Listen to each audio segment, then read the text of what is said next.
Hey, mathematicians.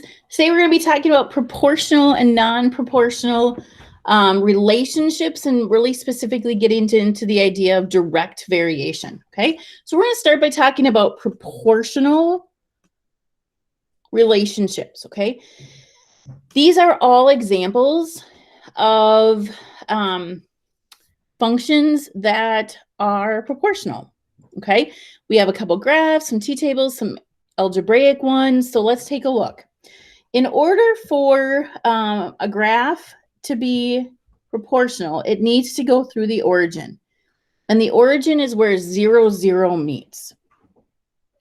Okay. So if a graph goes through the origin and it's linear, so straight line, it's going to be proportional. All right. That's how you tell if a graph is proportional. If a t-table is proportional, your y divided by your x must be the same for all ordered pairs. So let's take a look. Is 26, what is 26 divided by 2? That's 13. 39 divided by 3 is 13.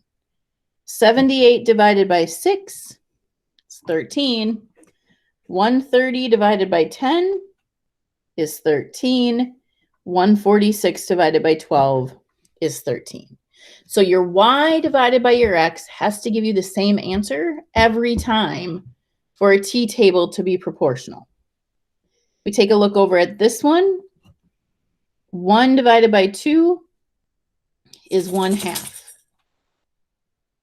2 divided by 4 is 1/2.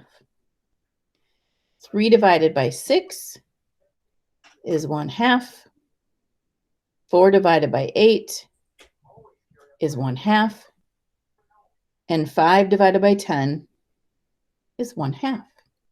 So because all of those are 1/2, that makes that t-table proportional. And then when you look at an equation, it needs to be written this way. Y equals the slope times x. M represents slope. So it has to be written with y equals a number times x. So when I look at this, I have y equals a number times x. Now you might say, well, y equals x, there's no number there. If there's not a number there, it's a 1. So these are all representations of proportional functions. Your x and y vary directly, okay?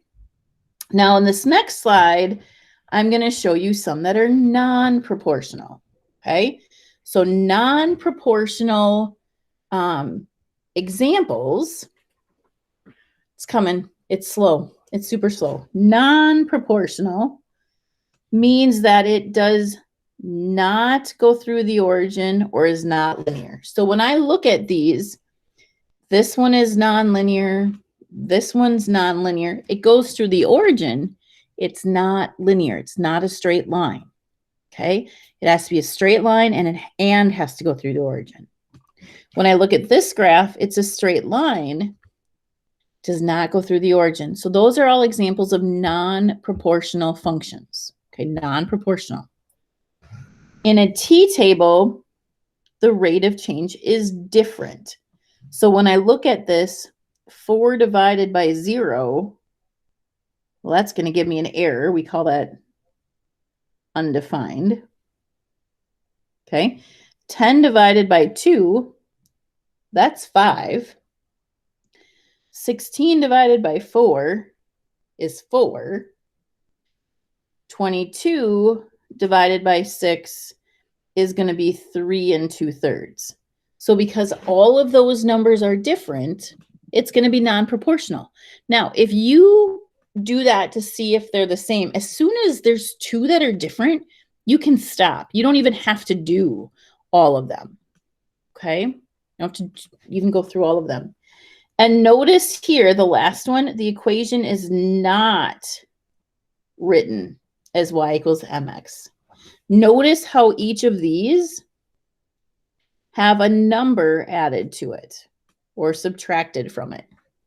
It's not just y equals a number. It's plus 9 minus 6, okay?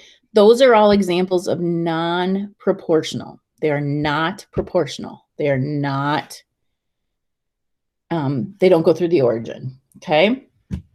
So your task now is to work on the 6-4 worksheet, and then we will see you in class tomorrow. Bye-bye. See ya.